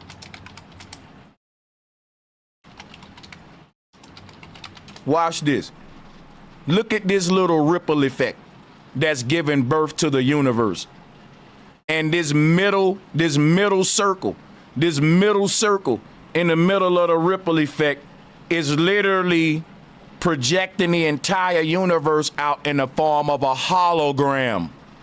This image that I'm showing you here is this right here, dog. Because the universe is holographic. The universe are these little bubbles right here. These little circles right here. These little discs. These dimensional planes that are stacked up all the way up to the brightest one. And that one ain't holographic. That's real. Now, our world is one of these little bubbles, though. It ain't real. It's a holographic projection. And even if we look at Venus, like I showed you earlier, you will see that the nature of the heavens is indeed holographic. So this right here turns into this right here. And it's showing you that all of our universe ain't physical. It's a projection of light that's coming from a cymatic origin point, which is why the Bible said, let there be light. Because this ripple effect in the background, that's the god Saturn. It's speaking right here through the eye. Let there be light. And there go all of the universe existing as a projection of light, a canopy of light, a tent, a dome of light, which is the firmament dome. How was that created? Cymatically. Let there be light. This is why they got a vibratory, a ripple effect pattern in the background. That ain't nothing but this. Let there be light. Sonoluminescence. Sound becomes light. The light is the disturbance on the ether, in this case, the pattern on the water surface. That becomes trees, animals, humans, flowers, lizards. Everything in life is in this ripple effect. It's something that's erecting itself on the surface of the earth out of nowhere. You see what I'm saying? You're standing on the horizon line, but when you die, you fade off of that horizon line. Why? Just like this water surface gonna go back to flat line. Look, just like this water surface, because everything ain't nothing but a disturbance in the ether. And when we ain't disturbing the ether with our energy, this is what we leave behind, nothing. In other words, we fade away just like the vibration pattern on this water surface. You call it decomposition. Everything is manifesting and giving form based upon disturbing the ether. A disturbance. And that disturbance is a unique pattern that only you can make. You're your own fingerprint, cymatic wheel is what you are. Your own disturbance. So that disturbance in the ether is literally what gives birth to the visible universe. And that's why we have this image right here, showing you this. When we stir up the waters, physicality is now projected from the disturbance pattern. That disturbance was the Big Bang, boom. No difference if you drop a rock in the water, you can drop a word in it. You can drop a sound in it. And a sound will give you a pattern just like dropping a rock in it. You can drop a sound in that water too. Yeah, you can play your bass speaker right next to that thing and you will see the water dance to your song. Every time the lowest frequency hit, the water will jump. The bucket of water will jump. And when the hi-hats hit, it'll make a snappy little ripple across the top. And you will actually see why they make light equipment that will dance to your beat, your light show. It'll beat with your music. And this is what, based on what we study, what water do. Bruce Lee said, be like water. Now the thing is this right here. You can watch the water dance to that song and it'll never get off beat because it's just gonna project the beat on the water surface. When the bass hit, the water gonna make a certain pattern. When the snare hit, the water gonna make a certain pattern. And you gonna see the water literally dancing to the beat, but making a shape with every sound. That's cymatics, sound becoming visible. Let's talk about this quantum computer, which was a cymatic frequency that became into the visible spectrum. Artificial intelligence is the magic of the moment, but this is a story about what's next, something incomprehensible. Tomorrow, IBM will announce an advance in an entirely new kind of computing, one that may solve problems in minutes that would take today's supercomputers millions of years. That's the difference in quantum computing, a technology being developed at IBM, Google, and others. It's named for quantum physics, which describes the forces of the subatomic realm. The science is deep, and we can't scratch the surface, but we hope to explain enough so that you won't be blindsided by a breakthrough that could transform civilization. The story will continue in a moment. The quantum computer pushes the limits of knowledge, new science, new engineering, all leading to this processor that computes with the atomic forces that created the universe. Did y'all hear that? Did y'all hear that? They said that this thing computes with the atomic forces that created the universe. Now look at my thumbnail. Look at the Hindu universe and look at the quantum computer. How can they create something on Earth that computes at the same level as the driving force behind the universe we in? Because they reverse engineering the universe we in. That simple. Simple as that. While telling you the Earth ain't flat. While people laughing at me saying that I'm losing my mind, these people are reverse engineering the shape of our simulation. They're reverse engineering this fucking Truman Show. And guess what? Once we started making quantum computers and simulations, we started making simulations in simulations, simulations inside of simulations. I'm gonna tell you something now that I think may freak you out. I believe when we looking at these quantum computers, we are looking at other universes with souls in them. In other words, listen, bro, this quantum computer is the real genie's lamp. And as a genie's, there are genies living in that lamp. Y'all, I'm telling you right now, our universe exists as a quantum computer to somebody else that's on the outside of it. There's another group of beings looking at our universe saying, look at here, look at that quantum computer. It's people living in there. It's genies in a lamp up in there. This the genie lamp, the universe you in. This earth realm, this the Moloch bull. And I'm gonna pull up the Moloch bull to show you I ain't making this up. The Moloch bull look just like the earth, Saturn. You dig?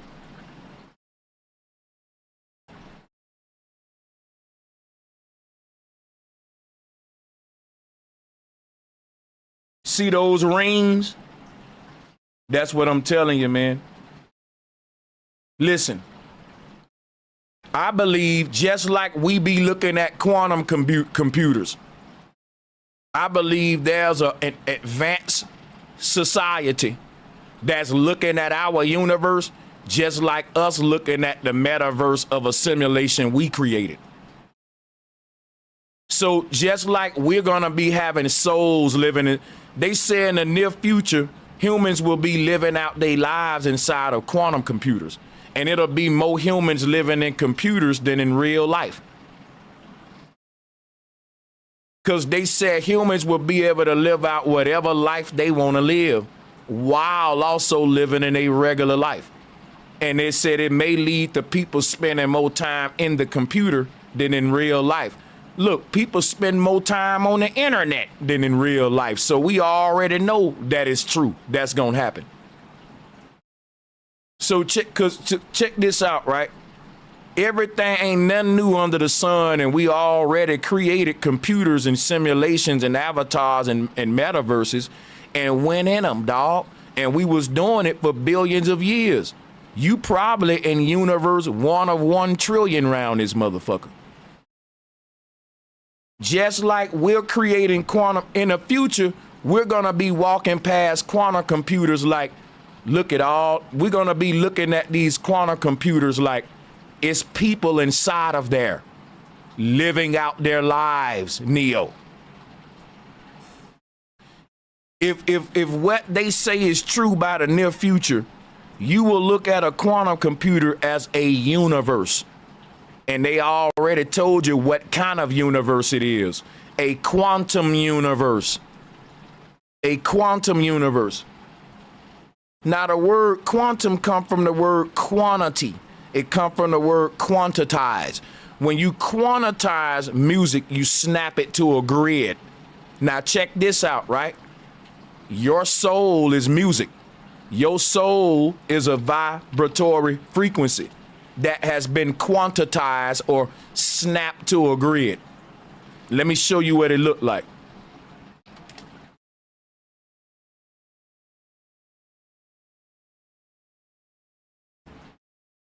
Check it out, right? Here is the soul snapped to a grid. When the soul becomes quantized, the result is the body. You see what I'm saying?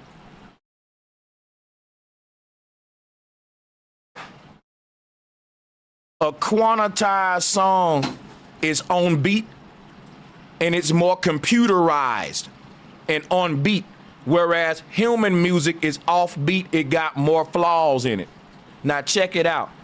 The quantized form of the soul is the body. That's the false form of it. Why? Because when you originally made that song, it wasn't quantized. It was off beat. That means if I play a drum pattern right now and leave it as is, it'll sound more organic. It'll sound like the Roots crew, like Questlove, like some old rock music. But if I quantize it, it'll sound like some trap music, some drill music, on beat, very predictable. It'll be the difference between live music and digital music. And live music is the living music. That's the one with flaws in it, those original imperfections that make you, you. That's your original soul energy before it became quantized and made to sound like everybody else.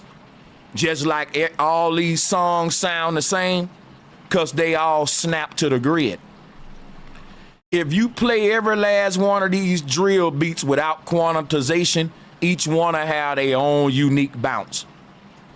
But to get a universal sound and to create a genre, it all got to do with how much you quantizing your music or how less you quantize it. And basically, when we say live music, we're basically saying off the grid music, unquantized music. And so dead music is music that exists inside of the quantum computer. And that's why this quantum computer was said by the ancestors to be the realm of the dead. That's why when you say the step pyramid in Egypt is called Saqqara. Let's pull it up. Here goes Saqqara right here. The word Saqqara is the word Shakara. Shakara is Saqqara. Saqqara. Saqqara is a necropolis, but guess what? Ain't no dead bodies there. Oh my God! Think about what I'm telling you. Saqqara is a burial site. It literally means a sarcophagus to hold dead people. This is a burial site, but ain't nobody buried there, y'all. I'm trying to show y'all why. Because this was meant to talk about the earth realm. Because we're buried up under the netters, up under the ethereal barriers. Chakra is what we're covered in. Chakra. Saqqara. This is wrapping the mummy up. So when we put the mummy in the pyramid, it ain't that somebody gonna stand up in all the scary movies and stuff. It's to teach about what the earth is. Let me show you what this teaching about. Boom. These right here. Here go the mummy image right here. This right here. Each one of the chakra vortexes is what's wrapping the mummy up. They taught this in another god with a bunch of titties. Here we go. This was just teaching you about the chakra points up and down the spine until we started misinterpreting it in other ways. The energy that control your puppet. But check this out, right? If you look at this word necropolis, check this out now. Here's where we're going to get deep. The word necropolis is a blend of two words. Now, y'all know I do a lot of etymology. Hear me out. It's going to sound like a reach, but it ain't. Necropolis is the word neck rope. is literally named after a neck rope. Y'all, I can't make this shit up. Listen, necropolis is literally neck and rope. Necropolis, necropolis. Sanchez, what the fuck did that got to do with the neck and a rope? It's called a noose. The word noose is the word Norse. Let me show you why I brought that up. About the necropolis, right? Because when they teaching about necropolis, right? Look at where they got the energy wrapped around. The neck, the shoulder blade. Let me show you what they were teaching about the energy field around the body. Let me pull it up for you. This is the spaceship right here that's spinning around, is molding you to your greatest version. And when it's done, it's going to open up and release your new version out. So this energy field around your body is the world around you outside and everything you going through every day. You're a hamster on a wheel, and it's only making you stronger so that when you leave here, you better than what you came. Look at where the energy come in at on the neck, y'all. That is called a clown collar, okay? Here is where your clown collar comes from. Remember that the word clown is the word clone, because the clown is personifying the body, the avatar, the one that's exaggerated, like the Joker, the fallen angel. The reason he got a clown collar on, and he got a, first of all, let's talk about the clown collar, because the clown collar comes from this concept. You see this Hindu deity? That's called a Nagini. You see it in the middle of all those rings? That's the clown collar. That's Jack in the Box Springs. You see Jet Li in the movie The One up there in the middle? He got his clown collar on. Let me show you some. Here go Jack popping out the box. And where is he wearing? A spring, which is his clown collar. Now, there's a whole culture in Asia that wears this spring as a neck rope. Watch this.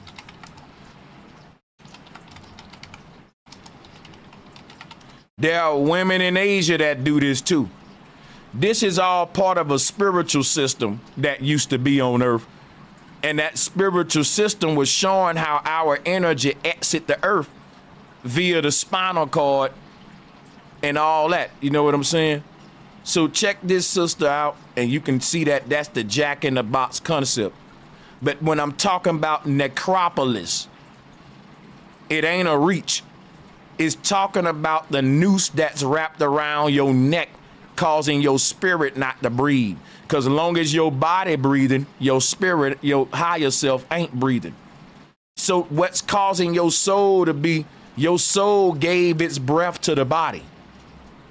So this is literally shown, when you see the clown collar, that's the fact that we are all really at the North Pole tethered to the simulation. And I'm about to show you that just so I don't confuse you. Look at what I'm saying. Hold up a sec. Hold up a minute. So I don't confuse you.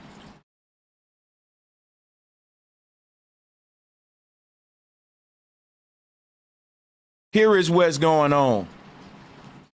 You are really at the North Pole right now, and you're asleep. And the dream that you're having is this life right here. And death is awakening. So since all of us are really asleep at the North Pole and we're tied and tethered to this simulation, they created this creature called a clown, which is the word clone. And the reason he got a big old red nose is because that's the pod that you're in. That's the pod. You put the clown nose on. In other words, look at it this way. Let me show you this one. This is going to make sense to you. Look at this. Look at this. Look at the sperm. Look at the sperm going into the egg. See, the sperm is now putting on a clown suit called a body, and it's putting on that big red nose, y'all. See, the concept of a clown wearing a big red nose is like Rudolph, too. The big red concept is about this Pokemon ball concept. You see, big red, right, which is Santa Claus, Satan, the big red demon, Dr. Robotnik, which is the Lord of the technology, Lord of the simulation. You see what I'm saying? So, putting on the clown nose is literally you entering the simulation. The one with the jokes on you, that's the Joker, is all the same. So the clown looks like the Joker, you see. And what the clown is, it's an exaggerated form of a person. It's when a person take off all that makeup, they also get out of character too. And so when your spirit take the body off, it's gonna be a whole nother being. Why? Because architecture influences sound. It's called acoustics. If your spirit is a sound wave inside of your body, you can't be who you really are in this body, just like you can't hear a sound in its original form inside of a temple. You're gonna hear it with the acoustics of a big ass church. Your name gonna be Sanchez. And you may say, damn it, but I don't spell it with a H. Well, the church gonna spell it with a H because that's what the acoustics doing. The acoustics is putting that extra bass and certain inflections and ladders on your name that ain't there, and it's creating a false name of God, a blasphemous name of God, which is a pseudonym, and that'll be like you putting on a clown suit, and when you put the clown suit on, you say, don't call me Bro Sanchez, call me Chezzy the Clown. This my alternate persona. Now, when I take this suit off, you can call me Bro Sanchez again. And that's the thing about the soul coming into the body. The body go by a different name than the soul. The name of the body is just an exaggerated name of the soul that the earth created with an acoustic effect. So, let's say your name is pronounced Sanchez. But when we say it in this big ass building, it sounds like Sanchez.